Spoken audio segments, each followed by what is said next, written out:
തീവ്ര മുസ്ലിം സംഘടനകളെ ഭയന്ന് സ്വർണ്ണക്കടത്ത് ഹവാല വിഷയത്തിൽ നിലപാടുമയപ്പെടുത്തിയ മുഖ്യമന്ത്രി പിണറായി വിജയൻ ഏതെങ്കിലും ഒരു മതവിഭാഗത്തെ എതിർക്കുന്ന സമീപനം തന്റെ ഭാഗത്തു നിന്ന് ഉണ്ടായിട്ടില്ലെന്ന് മുഖ്യമന്ത്രി കോഴിക്കോട് പറഞ്ഞു. സംസ്ഥാനത്ത് ഏറ്റവും കൂടുതൽ സ്വർണം പിടികൂടിയത് കരിപ്പൂരിൽ നിന്നാണെന്ന് വ്യക്തമാക്കിയ മുഖ്യമന്ത്രി തനിക്കെതിരെ ഉയർന്ന ആരോപണങ്ങളെ കണക്കുകൾ നിരത്തി പ്രതിരോധിക്കാനാണ് ശ്രമിച്ചത്.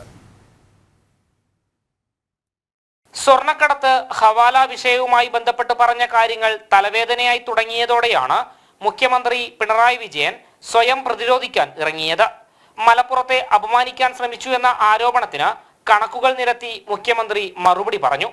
2020 മുതലുള്ള കേരളത്തിലെ സ്വർണ്ണക്കടത്ത് കണക്കിൽ മലപ്പുറമാണ് മുന്നിലെന്ന് പറഞ്ഞായിരുന്നു കണക്കുകൾ വിശദീകരിച്ചത്. 2020 മുതലുള്ള സ്വർണ്ണക്കടത്ത് അതിന്റെ കണക്ക് പരിശോധിച്ചാൽ കേരളത്തിലെ ആകെ പിടിക്കപ്പെട്ടത് 147 കിലോഗ്രാമിലധികം സ്വർണ്ണമാണ്. കൃത്യമായി പറഞ്ഞാൽ 147.79 കിലോഗ്രാം. ഈ 147 കിലോഗ്രാം സ്വർണ്ണത്തിൽ 124 കിലോഗ്രാം കരിപ്പൂർ വിമാനത്താവളവുമായി ബന്ധപ്പെട്ടതാണ് പിടിക്കപ്പെട്ടത്. കരിപ്പൂരിലെ കൃത്യമായ കണക്ക് പറഞ്ഞാൽ 124.47 കിലോഗ്രാം.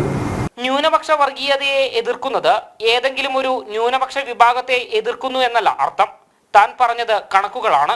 യാഥാർത്ഥ്യങ്ങളെ തെറ്റായ രീതിയിൽ ചിത്രീകരിക്കുകയാണെന്നും മുഖ്യമന്ത്രി ആരോപിച്ചു. ഇതുമായി ബന്ധപ്പെട്ട് സ്വീകരിച്ച നടപടികൾ അതിനെ തെറ്റായ രീതിയിൽ വ്യാഖ്യാനിക്കാൻ ചിലർ ശ്രമിക്കുകയാണ്. ഇപ്പോ സ്വർണ്ണ കള്ളക്കടത്തുകൾ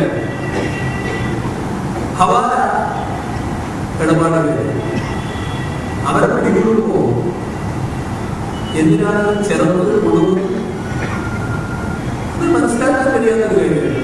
അതേസമയം PV അൻവർ MLA-ക്കെതിരെ രൂക്ഷമായ വിമർശനത്തിന് മുഖ്യമന്ത്രി തയ്യാറായില്ല എന്നതും ശ്രദ്ധേയമായി. അൻവർ ഉന്നയിച്ച ആരോപണങ്ങൾ തള്ളിക്കളയുകയല്ല ചെയ്തത് എന്നും അന്വേഷണം നടക്കുന്നുണ്ട് എന്നും മുഖ്യമന്ത്രി പറഞ്ഞു. ജനം, കോഴിക്കോട്.